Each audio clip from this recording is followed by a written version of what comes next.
Son las 6 en punto y por respeto a todos vamos a iniciar esta charla. Bueno, 6 en punto acá en donde estoy yo, 7 en Guadalajara y las 9 en donde me acompaña el doctor Noé.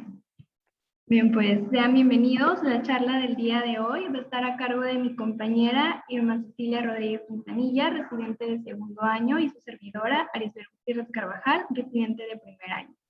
Nosotros les vamos a presentar el tema de esclerotomía profunda de alta frecuencia, un mix al alcance de todos. Primero que nada, agradecerles a todos acá su presencia en la sesión y también agradecerles al doctor Noé y al doctor Gustavo por su asesoría acerca del tema. Presentar primero a nuestros invitados, al doctor Noé Ribeiro, oftalmólogo desde el año 2001, especialista en la Universidad de Maimónides, especialista en segmento anterior y posterior, director médico y cofundador de IMO SRL, jefe del programa de Fellows de segmento anterior en IMO, docente de oftalmología de la Universidad de Buenos Aires, codirector de Oftalmo Crodava e integrante de Oftalmo University. Doctor, bueno, muchas gracias por la invitación y bueno, espero que esta charla les sea de utilidad. Y bueno, como dije ahí en el chat, es lindo que estas charlas sean interactivas, así que toda duda que tengan y que presenten, le escriban, que al final de la clase vamos a evacuar todas estas dudas. Gracias por la invitación. Gracias, doctor. Nuestro siguiente invitado, el doctor Gustavo Velasco Gallegos, egresado de la Universidad Autónoma de Nuevo León, ex jefe del servicio de UMAE 25 en Monterrey, expresidente del Colegio Mexicano de Glaucoma y práctica privada en Global Glaucoma Institute North como director general. Creo no veo conectado acá al doctor, pero de igual manera te agradecemos de antemano por su apoyo.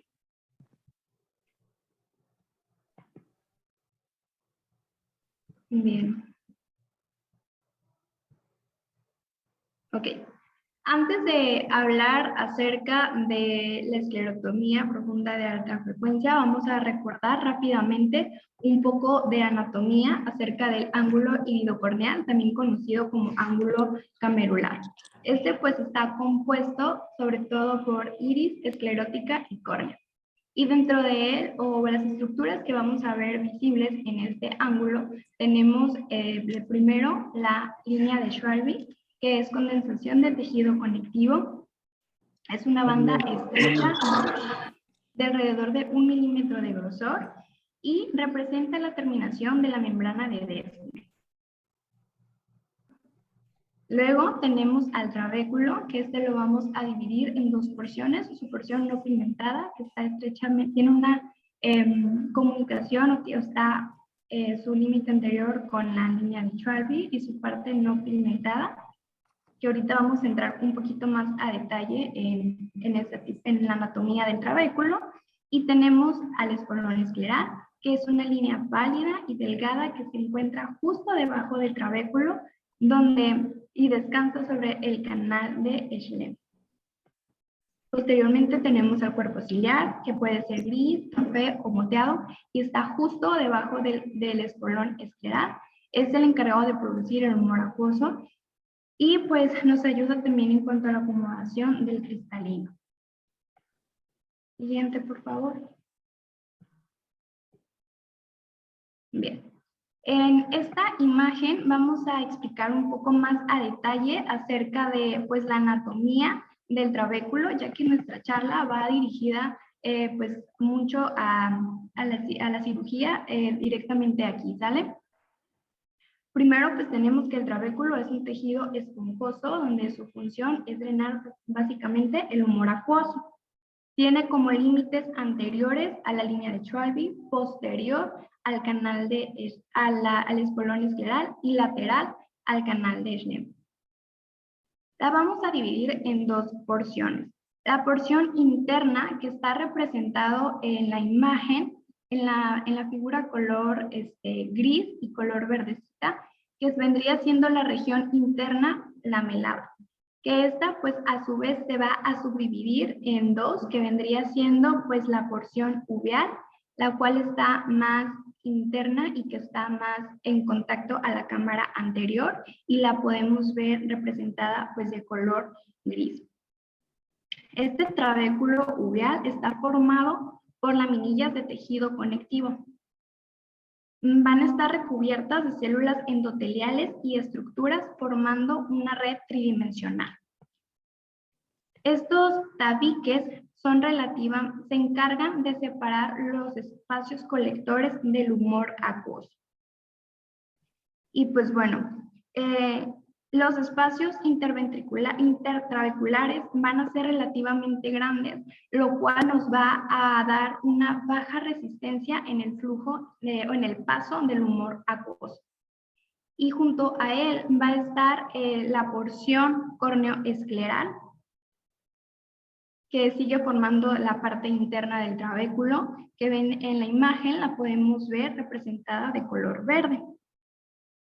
Estas pues son laminillas recubiertas por células endoteliales, pero a diferencia del trabéculo uveal, que ahí hay láminas orientadas radialmente, en el trabéculo córneo-escleral van a estar en una distribución circunferencial. El núcleo de estas láminas es rico en glicoproteína y ácido hialurónico. Y junto a este se encuentra pues la porción externa no lamelada del trabéculo, lo cual conocemos como trabéculo cribiforme o bien yuxtacanalicular. Tiene una pues relación estrecha con el canal de Schlemm y contiene células alargadas que van a estar ordenadas en capas dispersas dentro de una matriz extracelular y van a estar formadas por fibras elásticas y de colágeno.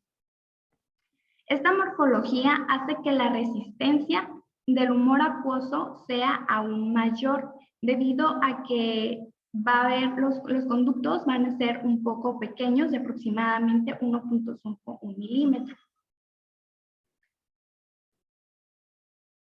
Siguiente. Bien. Vamos a hablar también un poco de la dinámica del humor acuoso.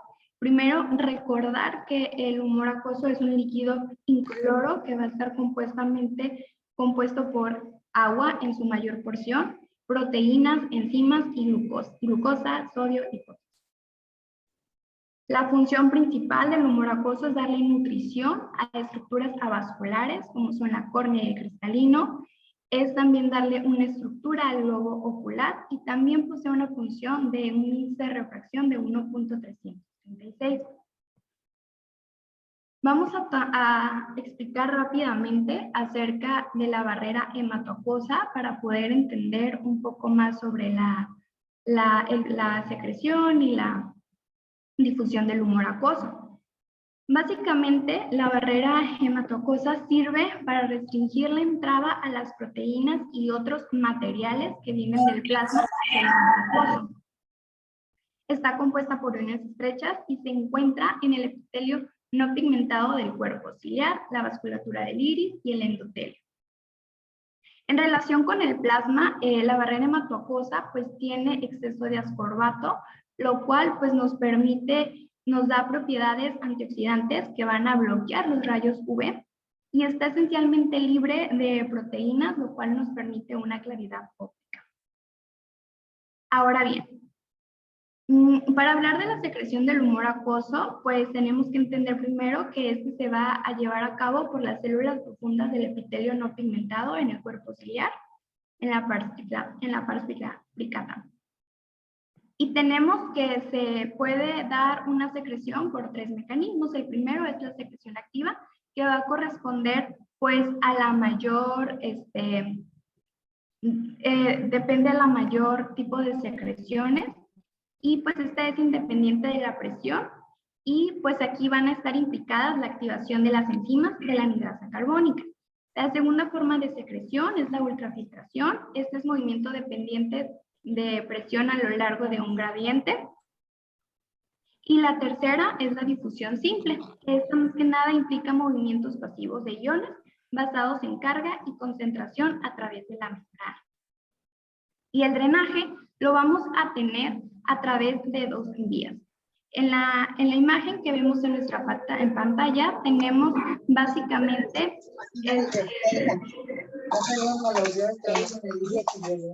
dos colores de flechas que nos van a indicar los dos tipos de drenaje. El primero está representado en color rojo y se refiere a la vía trabecular o también conocida como vía convencional. Este tipo de drenaje pues es el responsable del 90% del drenaje del humor acuoso. Y una vez producido el humor acuoso, va a atravesar lo que viene siendo el canal de Schlemm, la malla trabecular, y va a dirigirse hacia el canal de Schlemm para así drenar en el sistema venoso epiescleral. Esto es muy importante porque cuando existe un aumento de la presión en dicho sistema, pues nos va a ocasionar un aumento de la presión intraocular. Y la otra vía de drenaje, la no convencional, también llamada uveoescleral, pues va a ser responsable del 10% restante del drenaje del humor acuoso y va a pasar anterior al cuerpo ciliar hacia el espacio supracoroideo. Va a drenar por la circulación venosa del cuerpo ciliar, coroides y esclera. Bien. Como datos importantes, también tenemos que la presión intraocular pues, va a estar determinada por tres factores. El primero, que es la velocidad de la producción del humor acuoso por el cuerpo ciliar. La segunda es la resistencia del drenaje del humor acuoso a través de la malla trabecular y del canal de Schlemm. Y la tercera, el nivel de la presión epiescleral. Y para entender un poco de la esclerotomía o en qué patologías más las vamos a estar utilizando, vamos a hablar sobre el glaucoma primario de ángulo abierto. Este es típicamente una neuropatía óptica crónica y lentamente progresiva. Tiene patrones característicos de daño del nervio óptico y también tiene pérdida del campo visual. Son numerosos pues, los factores que van a afectar al individuo para que tenga un glaucoma primario de ángulo abierto y se dice que es una enfermedad multifactorial. En la imagen tenemos pues una fotografía que está tomada a través de un gonioscopio. Una de las clasificaciones que se utilizan para decir que es un glaucoma de ángulo abierto es que a través de una gonioscopía nosotros podamos observar, si no es que todas, pues la mayoría de las estructuras. Y pues en la imagen tenemos un claro ejemplo donde podemos observar la línea de Schwalbe, la malla trabecular, tanto su porción no pigmentada como pigmentada, el espolón esquilar y el cuerpo ciliar. Siguiente.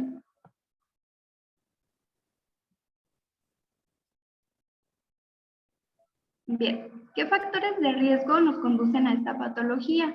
Tenemos una presión intraocular elevada, mayor a 21, mujeres mayor a 45 años, miopías mayores a 6 dioptrías, antecedentes en familia con glaucoma, un grosor corneal que esté delgado y también dentro de todos los factores de riesgo se han descrito algunos otros como son la perfusión baja ocular, baja presión del líquido cefalorraquídeo, trastornos en la matriz extracelular de la lámina cribosa, entre muchos otros.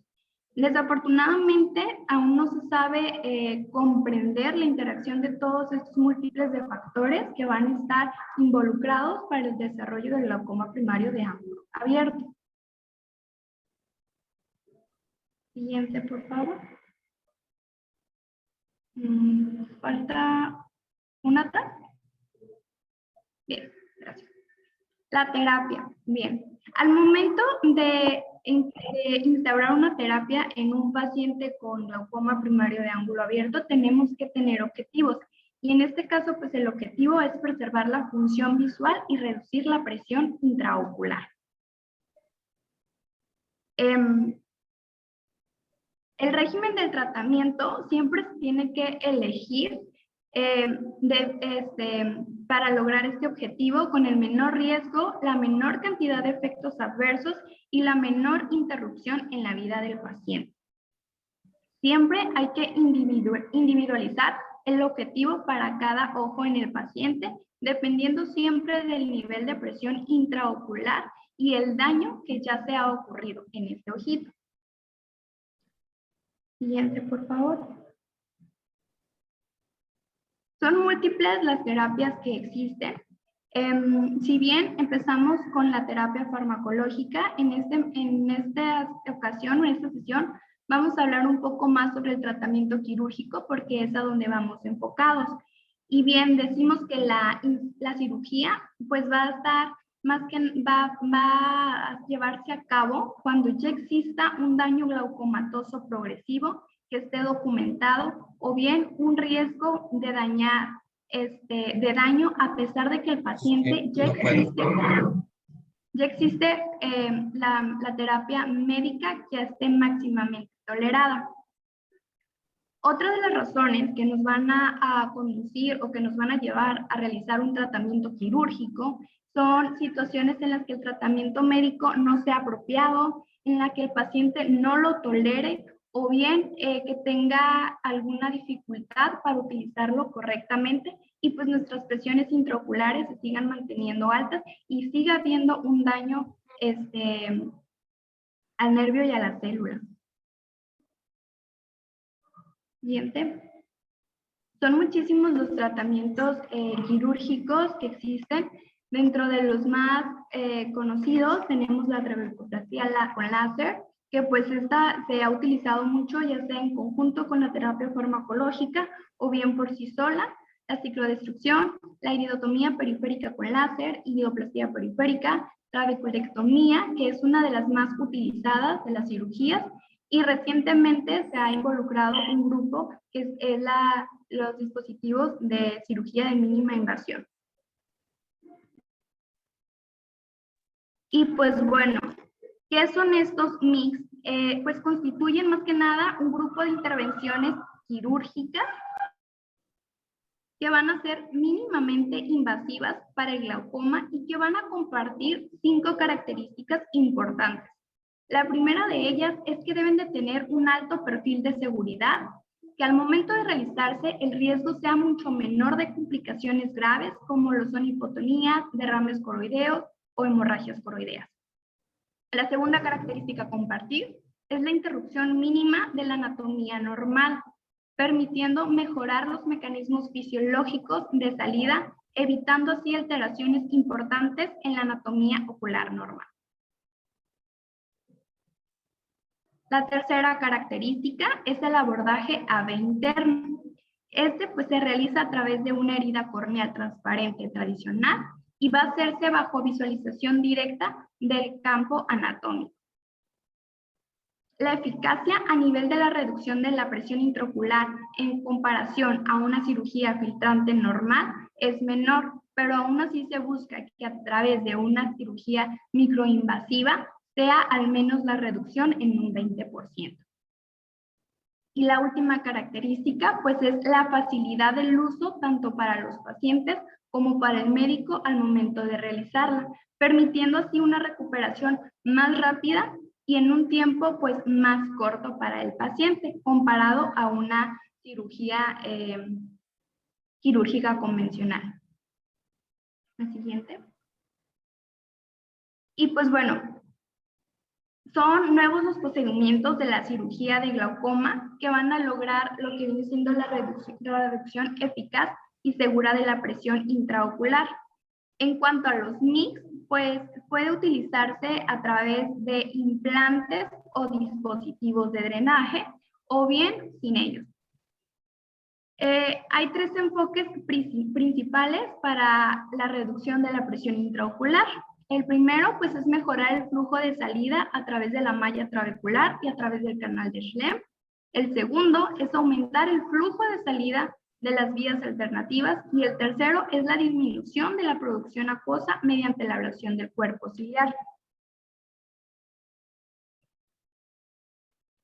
En el tratamiento de glaucoma, pues Oertli creó un valor añadido significativo a los MIGS. ¿Y cuál fue esta? Fue la esclerotomía profunda de alta frecuencia, la cual nos garantiza excelentes resultados a largo plazo, teniendo una tasa de complicaciones extremadamente baja y un tiempo de intervención corto, con el beneficio de que no estamos instalando ningún dispositivo. Y para hablar un poco más a detalle de qué es esclerotomía profunda de alta frecuencia, le voy a ceder la palabra a mi compañera Cecilia para que los explique. Gracias, Aris. Ahora sí, centrándonos en el tema de la plática, como tal, esta esclerotomía profunda de alta frecuencia, o por sus siglas en inglés, HFDS o High Frequency Deep Sclerotomy, es una patente de la casa de Oertli que tenemos disponible en todas las plataformas. Entonces, bueno, recientemente, como ya todos lo sabemos, fueron adquiridos para el instituto. Entonces fue importante abordar, o consideramos importante abordar este tema, porque es una técnica extra que podemos realizar y que tenemos al alcance de la mano, porque pues ya contamos con los equipos. Entonces se pueden realizar en estos equipos cirugía de catarata, de retina, y ahora estamos presentando pues la técnica para cirugías de glaucoma.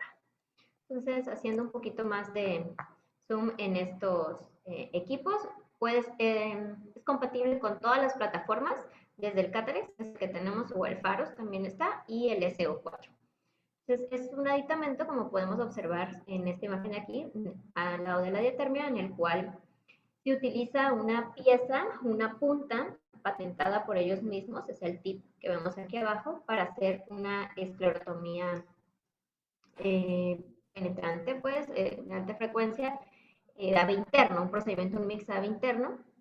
Esta punta de platino, que ahorita vamos a describir cómo funciona, es la encargada de entrar en el ojito en un procedimiento combinado para realizar estas esclerotomías. Y pues bueno, realmente es compatible con todos, es un dispositivo que es bastante útil al ser reutilizable, como casi todo lo es en la casa de Berkeley. Entonces pues creo que puede ser de gran utilidad. Y pues estas imágenes fueron cortesía del doctor Noel. Okay. Entonces, este procedimiento AVE interno, ¿en qué consiste? Bueno, pues además de que patentó esta punta, como les explicaba ahorita, entra a través de la pieza, es una pieza de mano de calibre 19 que entra por una paracentesis de 1.2 milímetros, lo que normalmente hacemos para realizar la facomulsificación. Y esta punta va de 1 milímetro de largo, como tal, 0.3 de alto y 0.6 milímetros de ancho. Es de platino y es reutilizable, lo que ya comentaba. Y utiliza un electrodo bipolar de alta frecuencia, que es de 500 Hz, el cual va a estar rodeado, como en la imagen de arriba, de dos electrodos, ¿no? Un electrodo pasivo y un activo que está aislado.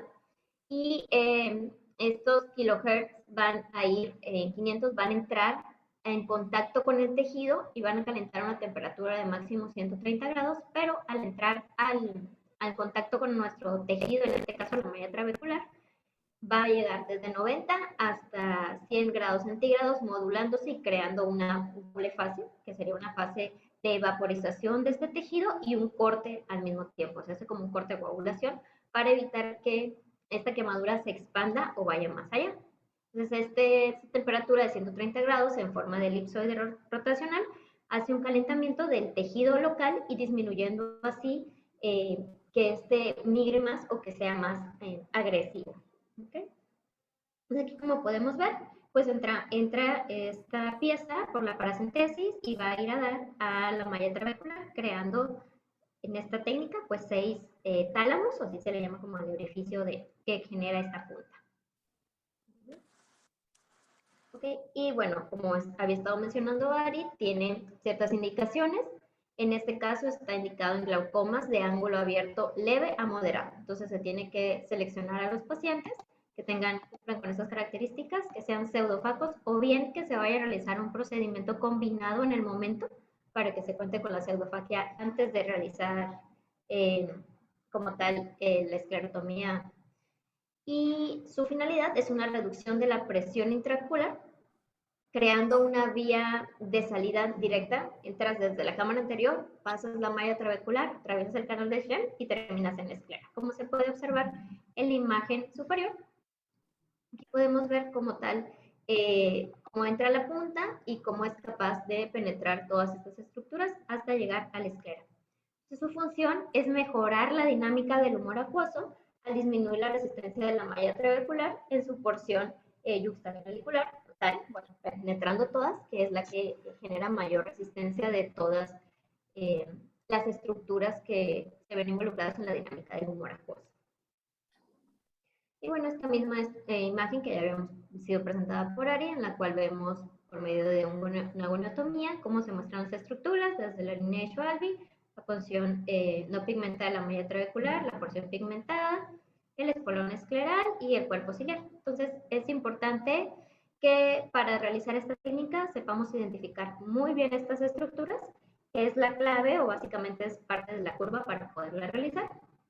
Una vez que ya las tengamos identificadas en nuestra práctica diaria en la clínica, en el quirófano va a ser más fácil, o se dice que va a ser más fácil visualizarlas para poder colocar nuestra punta o el tip de esta esclerotomía de alta frecuencia en la parte de la malla trabecular y ahí introducirlo. ¿Okay? Bien, entonces, dando al punto de cómo se hace la comparativa, Ortley se dio a la tarea de crear este sistema de ave interno en el cual va a formar pequeños tálamos o saquitos, son los pockets, desde la malla trabecular, pasando el canal de Schlemm y terminando en la esclera con la finalidad de reducir la resistencia. Entonces, este es un mix que entra dentro de la categoría de los que no tienen implantes, como lo es también la canaloplastía, que dilatas el canal de Schlemm con el disco 360, o una trabeculotomía, en la cual el TRAB 360, creo que alguna vez lo hemos visto, o en la cual completamente se hace un corte o se rompe toda la malla trabecular, o un ave interno, una trabeculectomía, en el cual se usa el trabectomo o la cuchilla de Cajut y se quita un pedacito como tal de la malla trabecular. Esos son entre la categoría que entran los que no tienen implante. Ahora, los que usan implante, bueno, pues son los stents. El primero, pues, es un stent trabecular, un poquito más pequeño, atravesando la malla trabecular, y los stents que involucran, llegan hasta la supracoroides. Entonces, adentrándonos o fijándonos en qué plano está nuestro HFDS, vamos a mostrarles la técnica quirúrgica.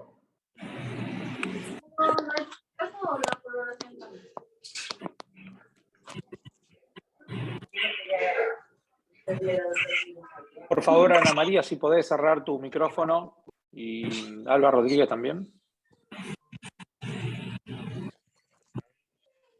¿Quién? ¿Por? Ah, Cerrar sus micrófonos, por favor.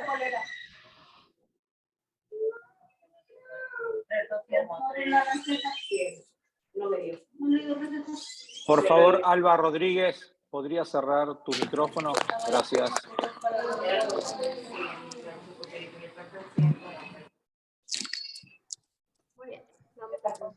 Or HFDS glaucoma surgery is a new ab interno procedure to lower the intraocular pressure in open-angle glaucoma. Using high-frequency energy, 6 small pockets are formed, which significantly reduce the outflow resistance for aqueous humor, ocular meshwork, and Schlemm's canal, and end in the sclera. The devices used for HFDS ab interno glaucoma surgery are the Eardley AB glaucoma probe with a specially formed platinum tip. The AB tip, with its handpiece, is connected to an Eardley surgery platform. A 4-mirror gonioscopic lens is placed on the cornea to open the view into the iridocorneal angle. The target point for the application is the iridocorneal angle opposite to the incision, normally nasal. However, the probe design also allows access to the lower orbital area. The minimally invasive, high-frequency deep sclerotomy ab interno glaucoma procedure is ideal for combined cataract and glaucoma surgery. It is applied after completion of the cataract surgery with the IOL already in place and pupil narrowed. However, HFDS can be performed easily as a singular procedure. In this case, the use of pupil narrowing drops, for instance, carbachol, is recommended, as well as a high viscosity visco. The anterior chamber is filled with a viscoelastic substance. Methicel is applied to the cornea. The AB tip probe is inserted through the incision and positioned at the desired point of application. The 4-mirror gonioscopic lens is placed on the cornea, allowing visualization of the iridocorneal angle. Do not push on the limbus to avoid formation of Descemet folds, which could obstruct view into the angle.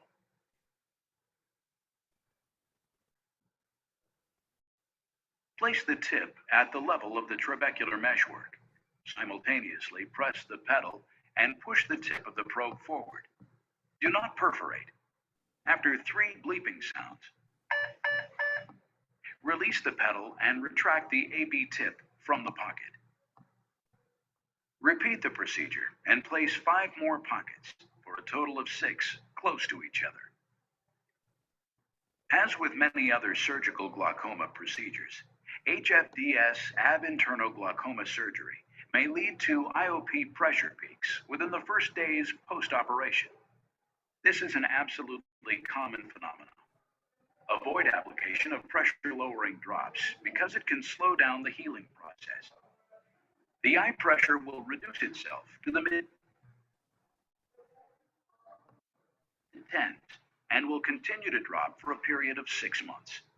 However, the following postoperative drug regimen is mandatory. Tobramycin dexamethasone, either as a fixed-dose combination or separately 4 times a day for 4 weeks post-operation. Pilocarpine 2% eye drops for 4 weeks. The HFDS ab interno function with AB tip can be installed on any yellow earthly surgical platform. Bueno, como pudimos observar, pues es un procedimiento que se ve relativamente sencillo, en el cual, como les comentaba, es necesario o es pertinente que esté una pseudofaquia, ya sea previa o combinada, y en el cual la finalidad de esta es crear estos tálamos o estos pockets en nuestra malla trabecular para poder mejorar o incrementar la dinámica del humor acuoso. Y el postoperatorio o la recuperación de estos pacientes es utilizando antibióticos tópicos, como cualquier cirugía, tobramicina con dexametasona, idealmente cada 6 horas, 4 veces al día por 4 semanas, y una gota de pilocarpina cada 8 horas por 4 semanas, con la finalidad de hacer constricción de pupila y mejorar la dinámica del humor acuoso. Entonces, platicando un poco o evaluando, ver que no fuera solo como tal un sesgo de la industria, se crearon o se estudiaron diversos estudios en el cual encontramos desde 1996, o sea, no es una técnica nueva, que colaboradores estudiaron esta técnica y en donde encontraron una reducción de la presión intraocular en un 53.4% a 1.5 años de seguimiento. Estos mismos colaboradores hicieron un estudio en el 2002 en el cual estudiaron 58 pacientes en 72 meses durante 6 años y aquí está el artículo en el cual se pudo observar una reducción del más de 42% durante el seguimiento a 6 años. La basal que ellos tenían en sus pacientes era de 25.6 milímetros de mercurio más menos 2.3 y todos ellos fueron llevados a 14.7 más menos 1.8 milímetros de mercurio. Entonces, en todos estos pacientes se encontró una reducción del 77% con píos menores al 30% de la basal y en 84.9% una pío menor al 20% de la basal, solo realizando este procedimiento extra. Otro médico que realizó este procedimiento y lo describió fue Abu Shanab. Él estudió 43 ojos con glaucoma crónico de ángulo abierto, lo siguió durante 9 meses y evaluó las presiones intraoculares y el conteo de células endoteliales. También sabemos que las cirugías de glaucoma se ve en algunas de ellas mucho la característica de que pueden perder células endoteliales y a la larga hacer un daño. Y se encontró un éxito en el 90.7% de los pacientes. Elma, sin embargo, usó pacientes que, si bien no son tan leves, glaucomas tan leves, él evaluó pacientes, como pueden ver en el cuadro inferior de la derecha, con presiones de 31.4, más o menos 4 milímetros de mercurio, y en el postoperatorio de 9 meses, ellos estaban como que en el límite alto, ¿no? 19.6, con una reducción del 39.3. Si bien es muy alta su reducción, pues lo que estaba evaluando era qué tanto disminuía la presión intraocular. Y se encontró deficiencia o baja del conteo de células endoteliales en el 4.7% de estos pacientes, de los cuales se cree que es un sesgo, pues los 4 pacientes que salieron con un conteo de células endoteliales más bajo presentaban pseudoexfoliación previa. Entonces a esto se le atribuye. ¿Okay? Posteriormente se estudió como tal la técnica en sí, evaluando la combinación de pacientes que se sometieron a cirugía de catarata y el HFDS. Este fue un estudio multicéntrico en el 2020, hace poquito, y se siguieron durante 4 años. Fueron 205 pacientes con glaucoma de ángulo abierto. Si se fijan, nuevamente está el médico desde el inicio. Y estos pacientes tenían una presión basal de 24.5 y aquí también se evaluó cuánta cantidad de medicamentos antiglaucomatosos usaban. Ellos usaban desde 2.8 más 1, casi 4, ¿no? Y en el postoperatorio durante 48 meses lograron una reducción de la presión intraocular de hasta 15 milímetros de mercurio y reduciendo completamente a un fármaco o la mitad, ¿no? Entonces, realmente se vio que sí fue muy importante la reducción de la presión intraocular en un 38.8% y cómo disminuyó drásticamente el uso de medicamentos en un 81.54%.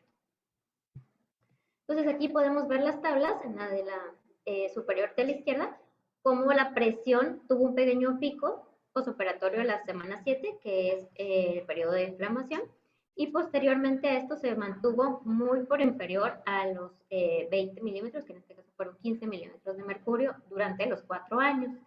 Y en la tabla inferior de la derecha podemos evaluar cómo en el preoperatorio usaban casi 3 medicamentos y posteriormente a esto, durante 4 años, estos usaron, si bien que muy apenas, un medicamento.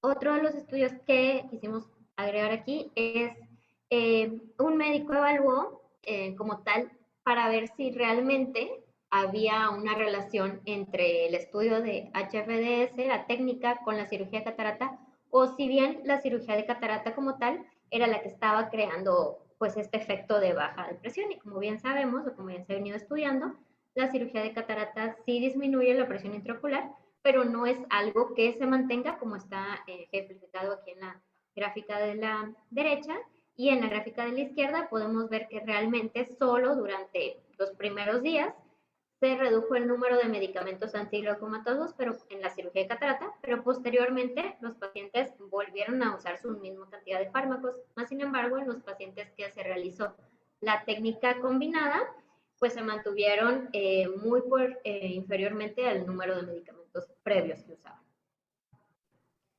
Y bueno, como tal, la HFDS se hace una comparación con los otros MICs.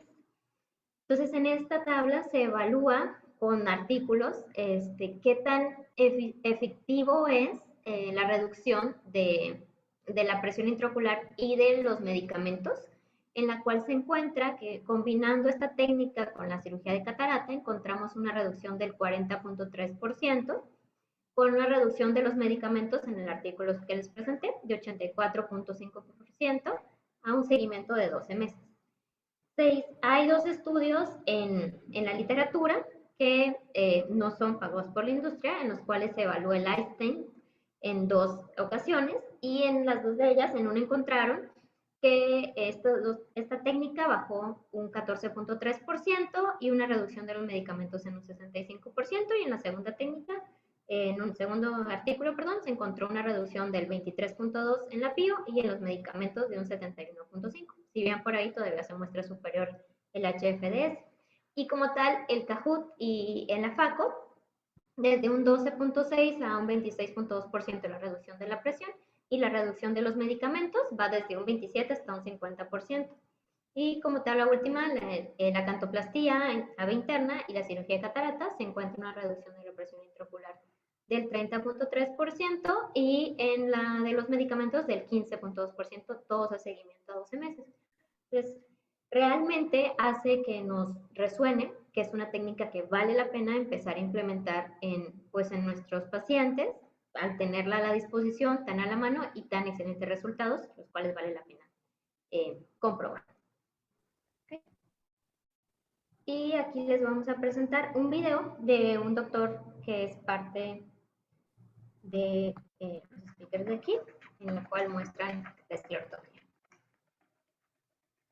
Entonces, como ven aquí, pues el doctor ya realizó la cirugía de catarata previamente, está colocando metacel en la córnea, hay que aplicar pilocarpina para cerrar o carbacol la pupila,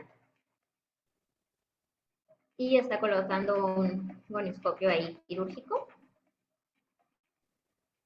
para evaluar el ángulo, que es como la parte más importante. Una vez que él lo ve, lo retira, coloca por la paracentesis nuestra pieza del HFDS y coloca como tal el tip, la punta, y ahí van a ver ahorita unas burbujitas. Él está introduciendo en la media trabecular, ahí se alcanzan a ver unas burbujitas. Es como tal cuando ya está creando las heridas, retira, pasa a la siguiente.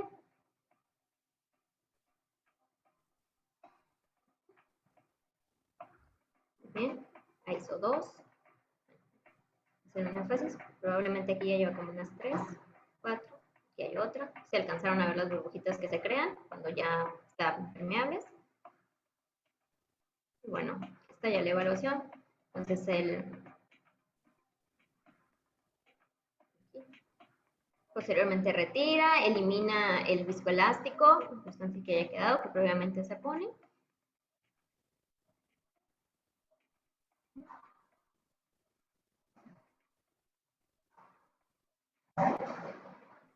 Y pues ya, cierra como cirugía de catarata normal, hidrata las incisiones.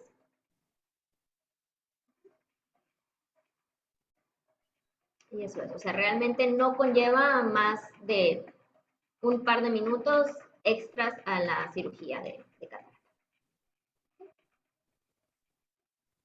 Muy bien. Y pues en esto consiste esta técnica. Entonces, ¿qué ventajas tiene el HFDS? Pues es ideal en combinación con cirugía de catarata. Bien se puede aplicar individual, ha mostrado mejores resultados de su técnica mixta. El tiempo de intervención, como ya pudieron observar en tiempo real, es muy corto. Tiene excelentes resultados a largo plazo. No forma vesículas o cicatrices en la córnea, encontrando bien nuestra porción a la que va dirigida. Esta cirugía puede repetirse, se puede realizar no en el mismo lugar, pero en el lado inferior, superior. La tasa de complicaciones es muy baja y la curva de aprendizaje es baja, con lo más importante aquí, que es aprender a visualizar las estructuras correctamente. ¿Okay? Y bueno, pues por nuestra parte, eso sería todo.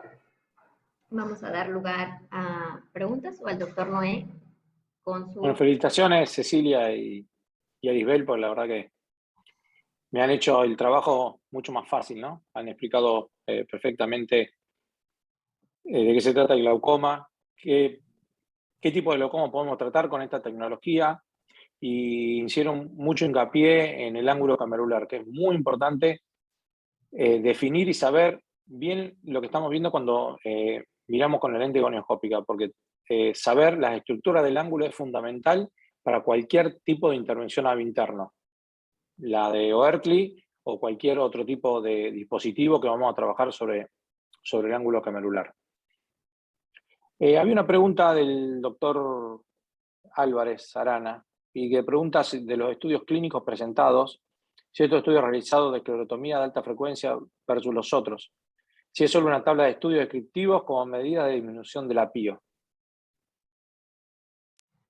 Sí. No, la tabla, y se los voy a pasar, tiene referencias de cada uno de esos artículos. Lo único que se hizo fue una recopilación de cada artículo, en la cual solo nos fuimos o se fue a buscar la presión y los medicamentos, pero esos artículos existen y están publicados en la parte inferior. Entonces, realmente no hay un sesgo que ellos hayan puesto. Estos artículos ya existen. Perfecto. Bueno, vamos a pasar a mi presentación, que es un poquito más práctica, y contarles un poco la experiencia que yo tengo con la trabeculectomía interno, ¿sí? A ver si puedo sacar acá esta imagen. Bueno, no tengo ningún interés comercial.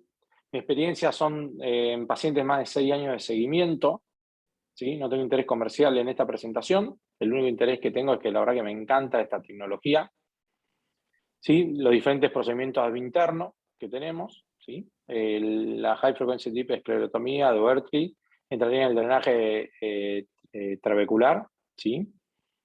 Sin dispositivo. Ya vimos, Cecilia nos contó cómo es la pieza de trabajo de Oertli, que está en los 3 equipos de la casa, tanto en el Catarrex, en el Faro o S4.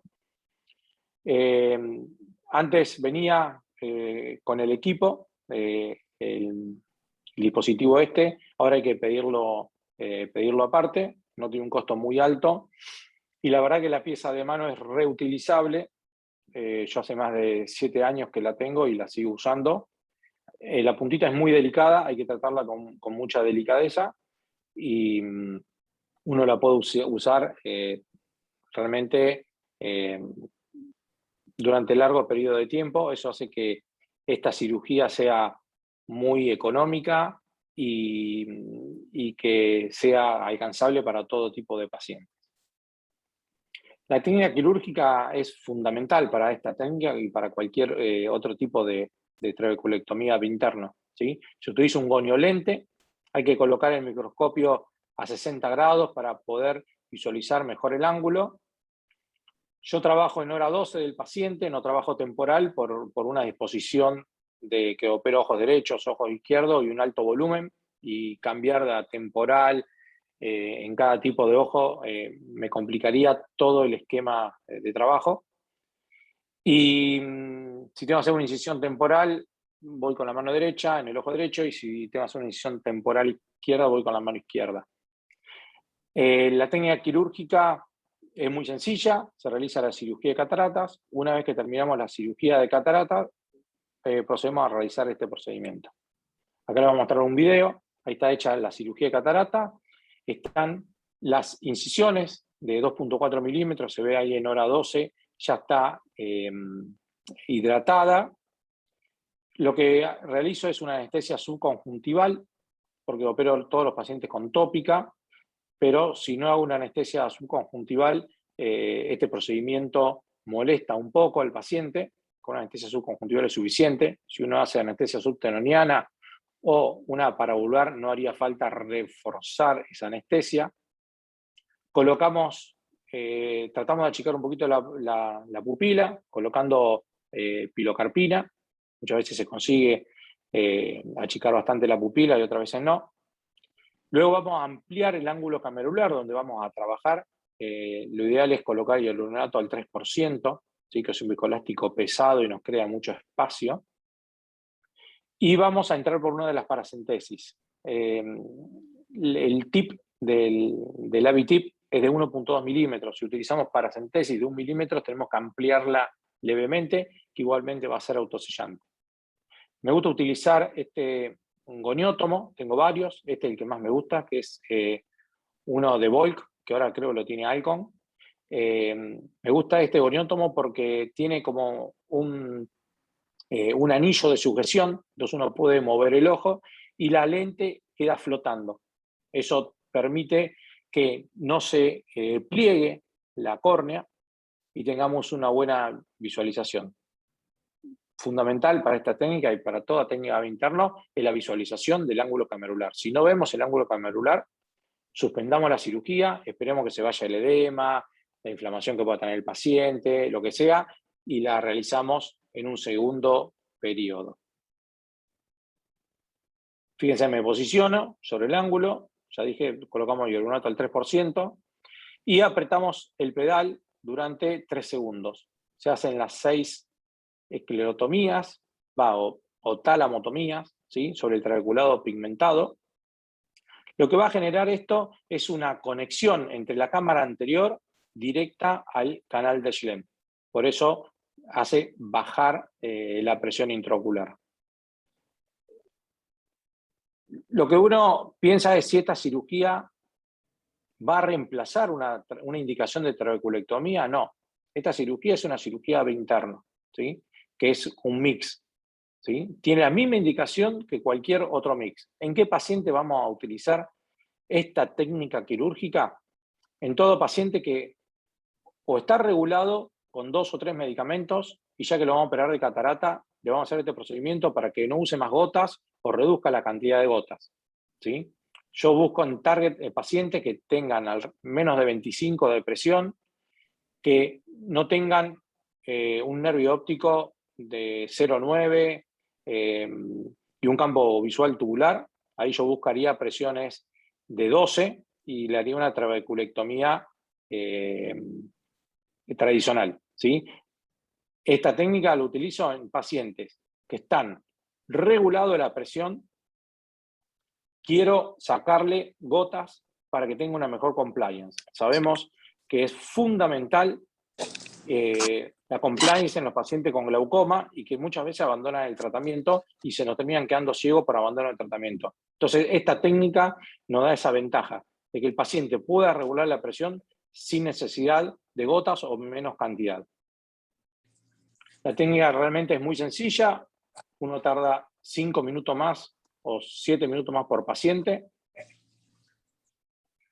Podemos tener un pequeño hipema en el ángulo camerular, pero es de, la verdad, baja intensidad. Nunca he tenido un Red Ball completo. En más de 8 años que vengo realizando esta técnica, y es mi técnica de elección para todo paciente que se va a operar de catarata y que tiene un glaucoma no avanzado. El análisis del trabajo que hicimos, bueno, realizamos facomulsificación combinada, porque esta técnica la he utilizado también en pacientes fáquicos y la verdad que no he tenido buen resultado porque el iris se termina pegoteando en el lugar donde uno hace las esclerotomías. Entonces necesitamos ángulos más abiertos. Entonces esta técnica es fundamental hacerla combinada con una cirugía de catarata, o en un paciente que ya está pseudofáquico podemos hacer la cirugía de interno sola. El trabajo de este análisis fue en 54 ojos, con pacientes con glaucoma crónico de ángulo abierto y catarata, durante el último trimestre de 2014 a enero de 2015. Se hizo un seguimiento comprendido entre enero de 2015 a enero de 2021. Se hicieron controles preoperatorios completos, como huella visual corregida, biomicroscopía, fondo de ojo, gonioscopía, campo visual, paquimetría corneal, recuento de células endoteliales, OCT anterior y posterior. En el mes posoperatorio se controló a los pacientes a las 24, 72 horas, cada una semana el primer mes, una vez al mes por 3 meses, cada 3 meses hasta el primer año, luego cada 6 meses y sigue en control cada 6 meses. Para el posoperatorio inmediato se indicó gatifloxacina y difluprednato, que es un corticoide que no sé si en México lo tienen, 4 veces al día por un mes, que es mi indicación clásica y típica para la catarata, y lo que agrego es la pilocarpina al 2%, 3 veces por día por 15 días. Evaluamos cómo está el ángulo camerular y se pueden agregar otros 15 días más. De estos pacientes, 54 ojos, 39 en glaucoma crónico de ángulo abierto, 57 tenían pseudofoliación y un 4% eran glaucoma pigmentario, eran creo que 2 casos. Los resultados a largo plazo, fíjense la media de los pacientes que sometimos a esta cirugía, tenían 19, casi 20 de presión, y a lo largo de los 6 años tuvieron una presión muy estable en menos de 15 milímetros de mercurio, que en un paciente no muy comprometido con el nervio óptico es una presión ideal para que preserve su visión a largo plazo. Tuvimos una disminución promedio de la PIO de casi un 25%. Las drogas prequirúrgicas, los pacientes estaban usando en promedio 2.3 drogas prequirúrgicas. Y en postquirúrgica, después de 6 años, los pacientes están utilizando 1.13 drogas. ¿Sí? Se redujo más de un 50% la cantidad de drogas que utilizan los pacientes. El porcentaje de pacientes con presión ocular menor a 15 milímetros de mercurio fue cercano al 65%. Y con presiones menor a 18 milímetros de mercurio fue de un 85%, muy parecido a los trabajos presentados.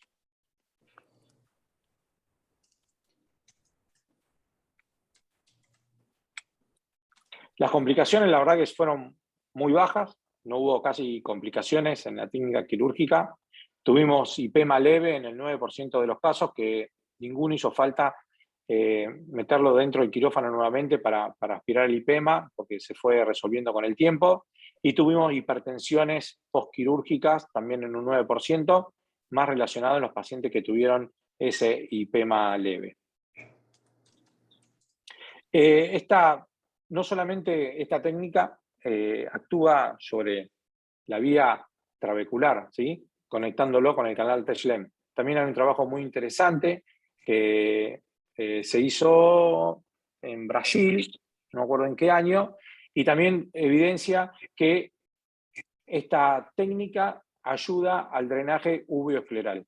Como se ve en esos ojos de cerdo, ¿sí? En la B son pacientes que se le inyectó azul tripán en la cámara anterior, y se ve como no hay drenaje a nivel de la esclera. Y en la imagen A son ojos de cerdo, se le hizo la trabeculectomía ab interno con ABITIP, y se ve cómo queda pintada la esclera, diciendo que esta técnica también ayuda al drenaje uveoescleral.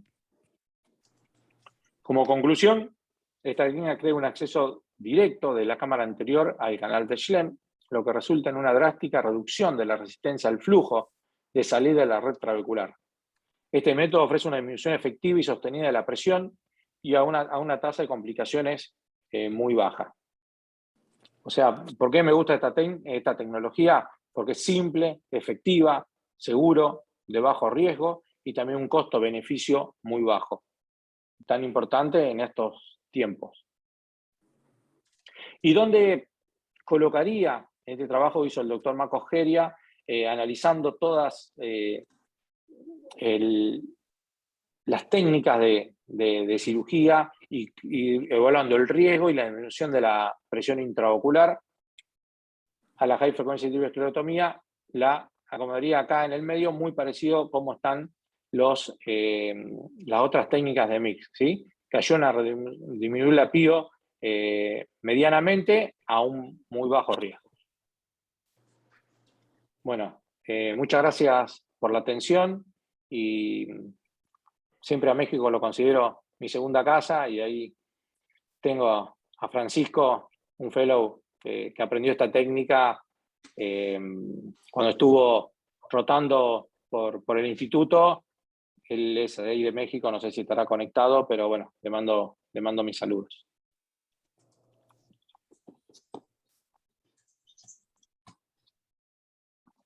Bueno, quedamos no sé, las preguntas que haya, no sean tímidos, pregunten todo lo que quieran, que vamos a tratar de responderlas.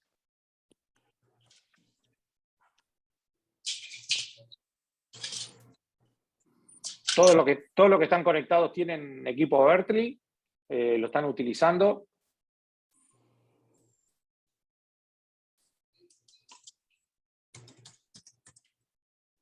Estamos aquí nos acompaña nuestro director académico, el doctor Miguel, y la mayoría, salvo 2, 3 que veo, doctora Ana, que son fellows, la doctora Betty, nuestra jefa académica de residentes, ella es corneóloga, el doctor Rodrigo Mateos, que es fellow de glaucoma, pero de ahí en fuera todos los demás recién se adquirió, o sea, es nuevo el equipo y apenas están como en esa fase. Hola.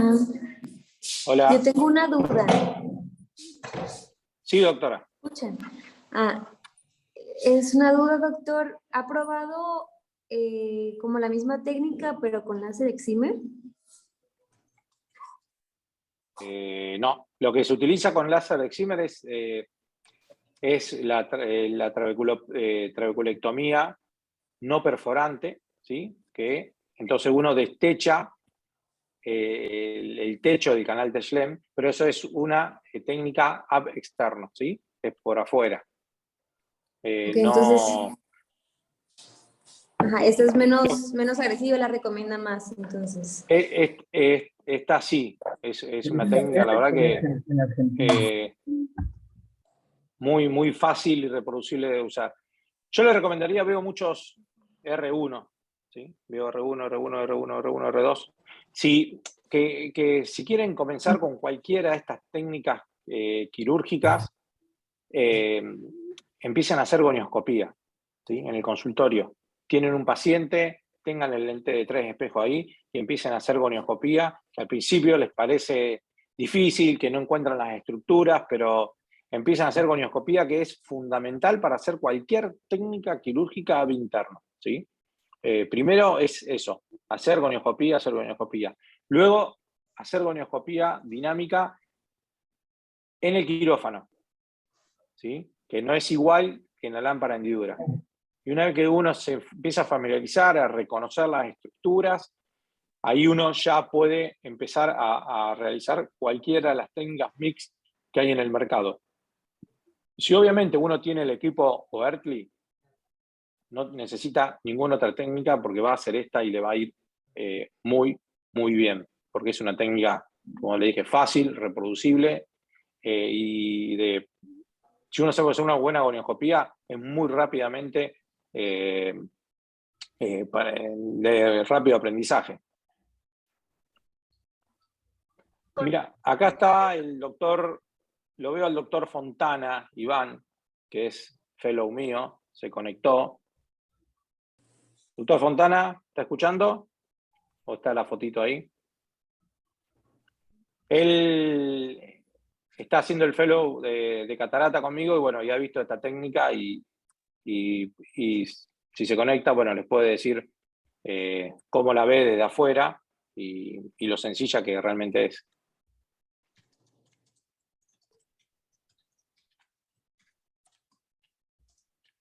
Doctor, buenas noches. Soy Rodrigo Mateos, soy fellow de glaucoma del Instituto Guillermo Ábalos Ursúa y yo quisiera, bueno, más que nada preguntar qué opina al respecto de el síndrome de pseudoexfoliación y el de dispersión pigmentaria. En estos casos, ¿se podría usar esta técnica?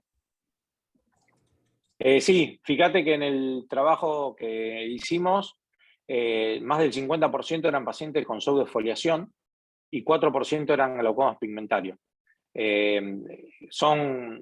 Tanto el pseudoexfoliativo como el pigmentario son glaucomas de ángulo abierto, con mucho pigmento, y esta técnica es, creo que ideal para este tipo de pacientes. Hemos tenido excelentes resultados a mediano o largo plazo, ya 6-7 años es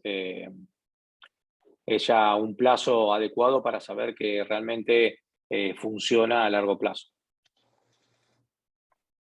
Nosotros acá en Perfecto. Argentina, en mi zona, en Rosario, Santa Fe, el 25% de los pacientes, entre el 20 y el 25% de los pacientes que operamos tienen pseudoexfoliación.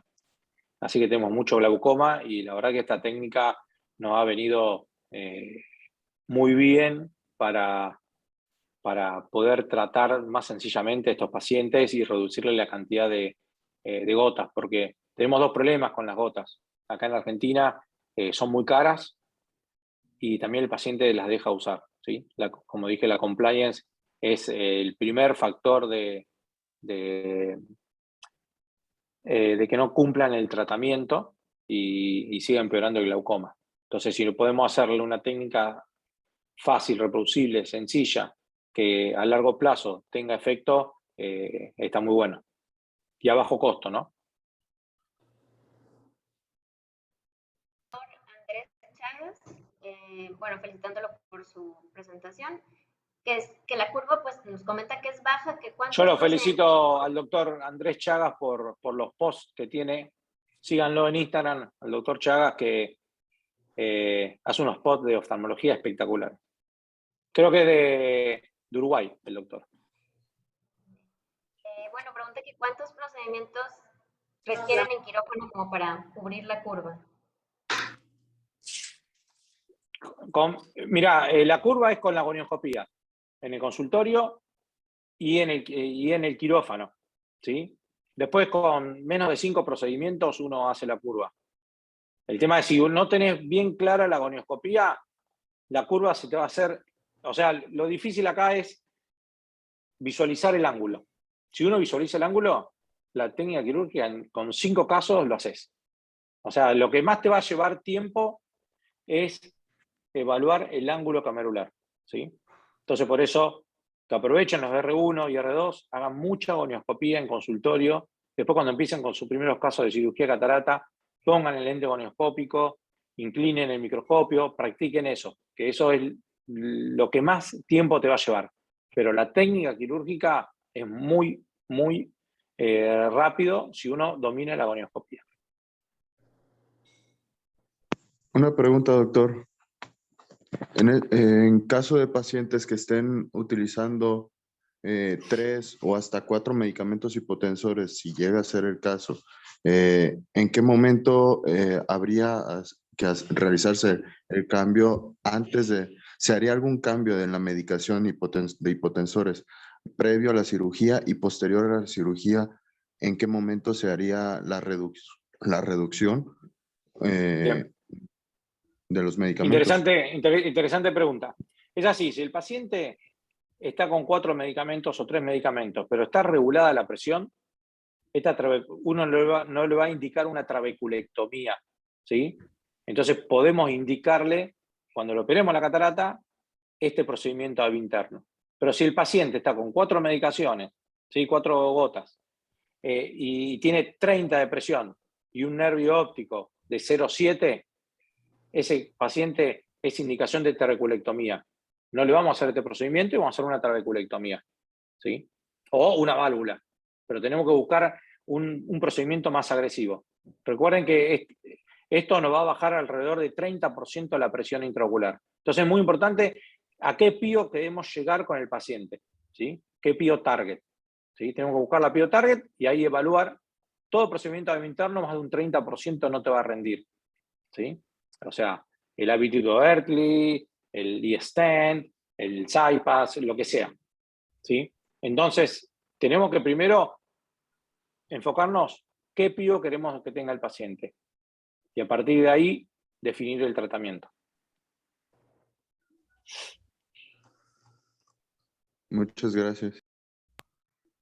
Doctor, en la imagen que nos presentó donde se veía el estudio patológico, o sea, sí se puede entonces visualizar en un ojito de cerdo para hacer esta estructura. Se puede visualizar, sí. Sí, sí se puede visualizar. También los ojos artificiales, ¿sí? Los ojos biónicos tienen un muy buen ángulo para poder visualizarlo, ¿sí? Pero ya te digo, la técnica quirúrgica es muy sencilla. Creo que no hace falta practicar en ojo de cerdo, porque la técnica quirúrgica es muy, muy sencilla. Acá fundamental es practicar la gonioscopía, ¿sí? Desde que entendí aquí.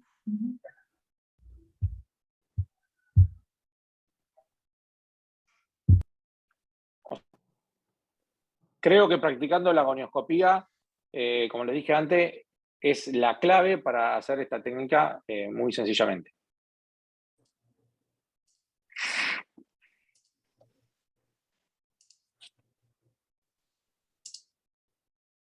No sé si hay alguna otra pregunta o tienen duda en la presentación, damos otro paso, quieren ver de vuelta la cirugía, ir preguntándome.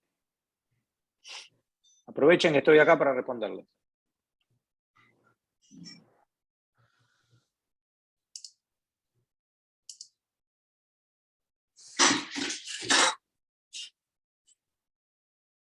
A mí me gustaría ver de nuevo el video para ver cómo, o sea, no sé si te acomoda el microscopio a 60, pero cómo lo hace. O sea, no, Dale.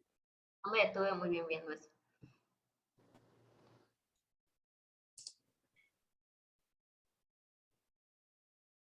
Bueno, el microscopio hay que colocarlo a 60 grados para que te dé la inclinación, ¿sí?, de la estructura de la córnea y el ángulo para poder visualizarlo bien, ¿sí? Si uno tiene el microscopio recto, va a ser casi imposible poder visualizarlo con la lente gonioscópica, ¿sí? Tenemos que tener, yo tengo ese microscopio que tiene una rosca y lo giro y se posiciona en 60 grados. Y ahí se ve la lupa, que yo les decía, que tiene como un anillo Thornton abajo que es fijo. Eso me da, y tiene como pequeños dientitos, entonces yo puedo movilizar el ojo y la lente está flota en el ojo. Entonces eso hace que no tengamos pliegues, no se nos arrugue la córnea y tengamos una buena visualización. Las lentes por ahí que son fijas, muchas veces cuando uno quiere inclinar el ojo con la lupa, puede llegar a hacer pliegues y dificultar la visualización del ángulo camerular. Y si uno no vemos el ángulo, es preferible no realizar la técnica quirúrgica. Quiero pasar después. Bueno, y acá vamos a pasar el video nuevamente. Acá yo ya puse pilocarpina, viscoelástico, hago la anestesia subconjuntival. Entro por la paracentesis a 1.2 milímetros y una vez que me posiciono cerca del ángulo, coloco la lente. Fíjense que acá se ve bien lo que yo le decía de la lupa. Se ve el anillo Thornton y la lupa que arriba que flota. La verdad que esta me encanta. Simplifica un poco las cosas. Uno penetra en el trabeculado, busca el trabeculado pigmentado, penetra y aprieta el pedal durante 3 segundos y sale. Y uno se da cuenta que cuando te va haciendo esa burbujita que está trabajando muy bien. Y hace 6 aplicaciones. Uno puede repetirlas con el correr del tiempo, ¿sí? En otro sector, en ese mismo sector no se puede realizar porque ya está tratado. El sector que se hacen estos 6 son muy cerquita. Se utilizarán 3 horas de reloj, así que podemos esta técnica repetirla 3 o 4 veces, que la verdad que no me ha sido necesario, porque siempre con una sola procedimiento en el trabajo de todo que estamos evaluando durante más de 6 años, los pacientes vienen regulando muy bien la presión.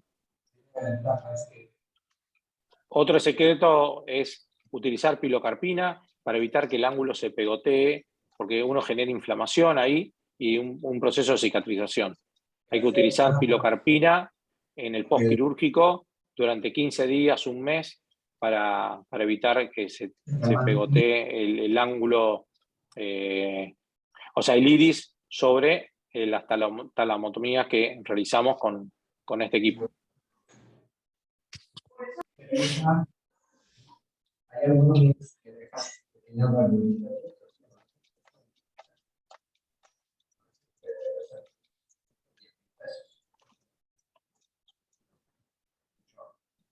Y el equipo tiene una sola potencia, no es que uno lo puede ir regulando la potencia. Tenés el botón de HFDS y la potencia siempre es la misma. Y el tiempo uno lo dispone con el pedal, ¿sí? Se conecta en el mismo cable que se utiliza el cauterio o la diatermia. Lo que uno cambia es el tip, ¿sí? No utiliza un cable especial, nada, el mismo cable que utilizamos para cauterizar vasos sanguíneos o utilizar la endodiatermia para retina o para segmento anterior.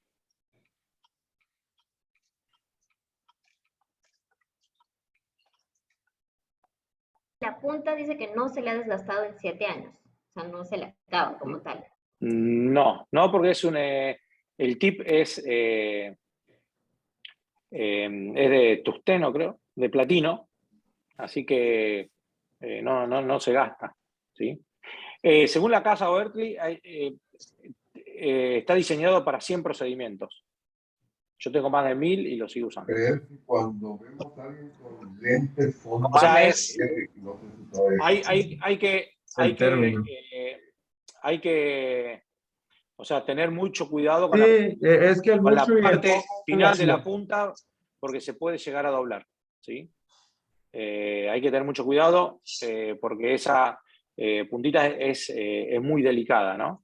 Hay que protegerla muy bien, ¿sí? Cada vez que se guarda y se lava, hay que protegerla muy bien. Yo tengo como un tubito de silicona que va justo y que me sobra un par de milímetros para que la puntita nunca se golpee contra la caja.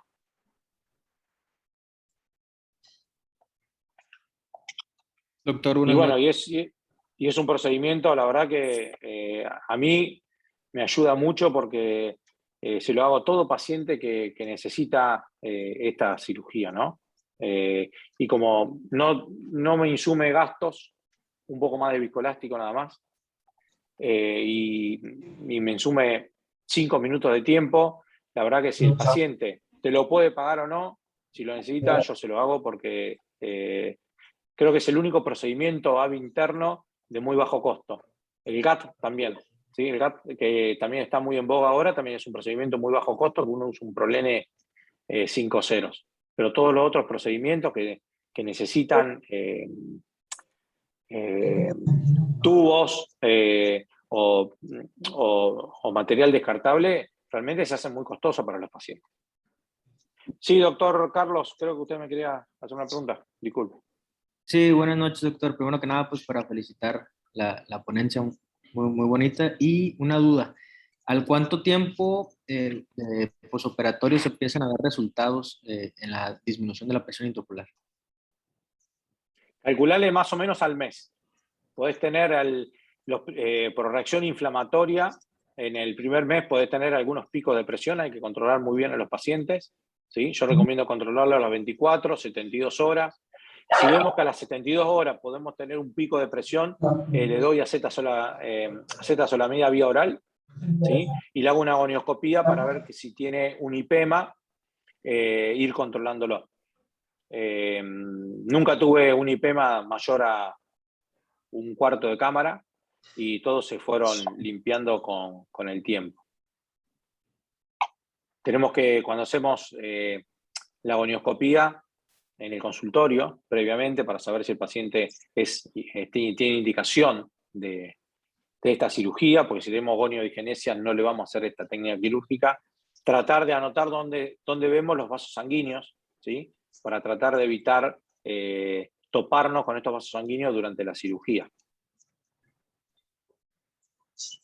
Muchas gracias, doctor. Doctor, buenas tardes. Una pregunta. Buenas tardes. Sí, mencionaba que realiza las 2 o 3 usos horarios continuos en cada intervención y que se pueden realizar en siguientes intervenciones posteriores en otras áreas. Sí. Esto depende de la PIO que usted quiera, la PIO meta que usted quiera bajar.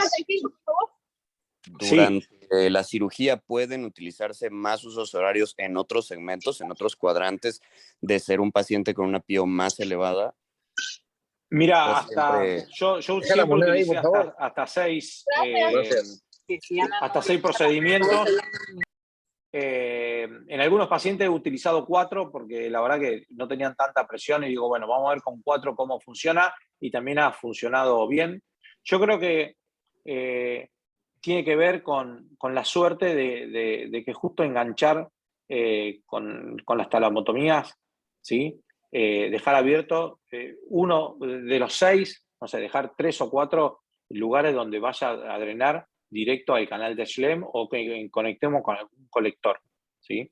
Porque algunos pacientes realmente me ha bajado mucho la presión y los tengo en 11, 12 sin medicación y utilizaban 3 gotas, ¿sí? 3 medicamentos, y otros pacientes que le han reducido de 3 gotas a 1 gota y la presión está alrededor de 18.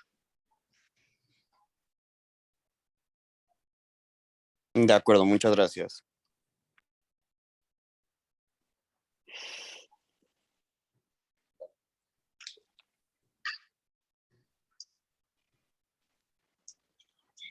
¿Alguien más tenga alguna pregunta, alguna duda?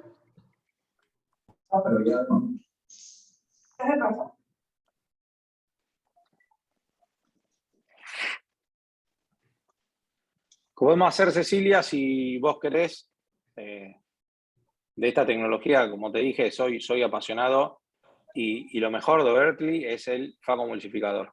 Es una locura cómo come las cataratas, de las más blandas a las más duras. De que tengo el equipo de Berkeley, hace mucho tiempo que no necesito hacer una extracapsular porque este equipo se come todo. ¿Sí? Gracias. Si vos querés, en otro momento podemos armar algo de cirugía de cataratas si lo llega a necesitar. Ya que tienen el equipo nuevo, podemos charlar de parámetros o de técnicas quirúrgicas que podemos realizar con este equipo.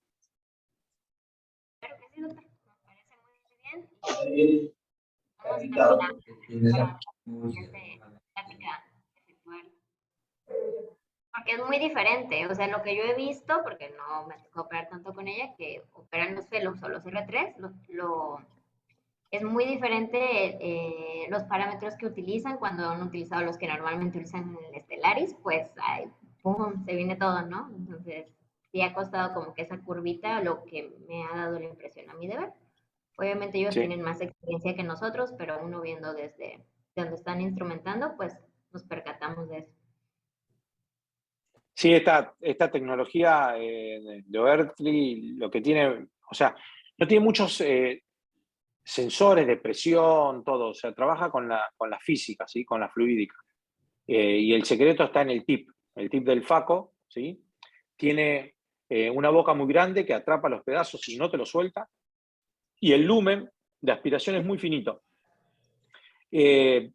Tiene 20 veces más irrigación que aspiración. Tiene un coeficiente 20 veces superior de irrigación que aspiración, ¿sí? Por eso no tenés surge durante la cirugía si tenés los parámetros correctos, ¿sí?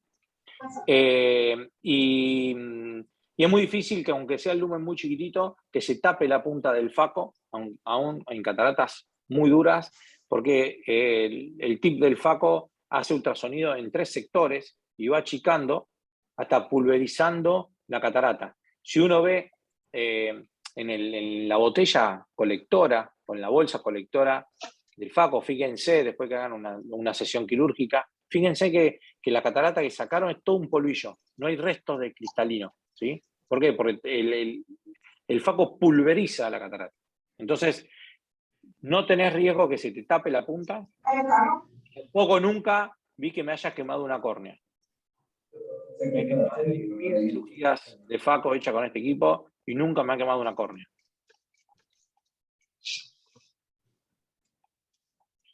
Doctor, una pregunta. Sí. Respecto a eso, justo ahorita hablando de eso, ¿utiliza usted alguna relación de vacío y flujo? 10% o algún tipo de... ¿O qué parámetros prefiere usted ahí? Sí, la relación justa creo que es el 10%. Si uso 500 de vacío, 50 de flujo. O si querés que vayan un poquito, las cosas un poquito más lentas, podés usar, si querés, 45 de vacío, de flujo. El vacío lo que te da es la fuerza con que toma las cosas, ¿sí? Y el flujo es con la velocidad que van a pasar las cosas. El flujo es tiempo, ¿sí? Y el vacío es presión, ¿sí?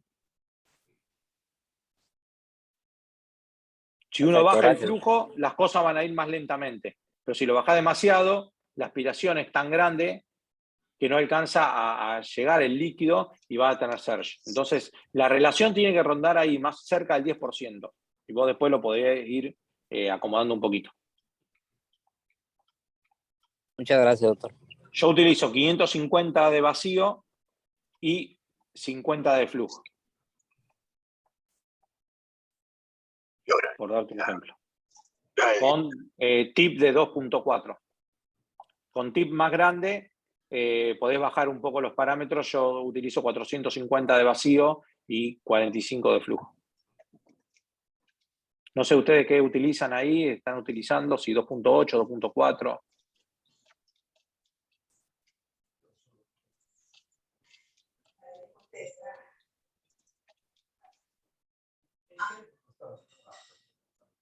Eso no lo tengo yo. No sé si alguna referencia o un fellow lo sepa. Pero me parece que no es tan chiquita la punta. Bien. Bueno, Cecilia Aribel, le agradezco la invitación.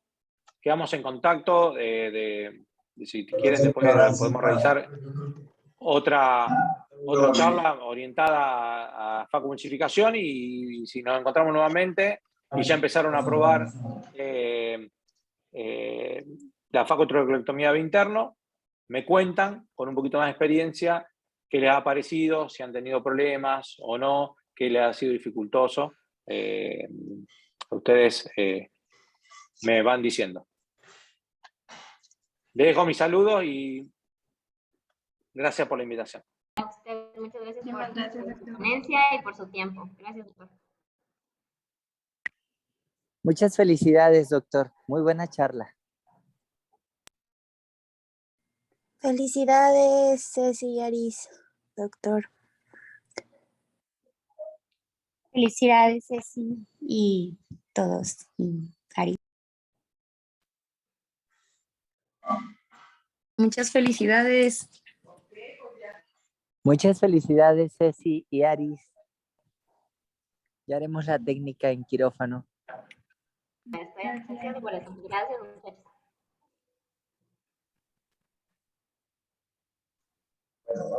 Felicidades, amigas. Gracias. Gracias a todos por conectarse. Por su apoyo y conectarse.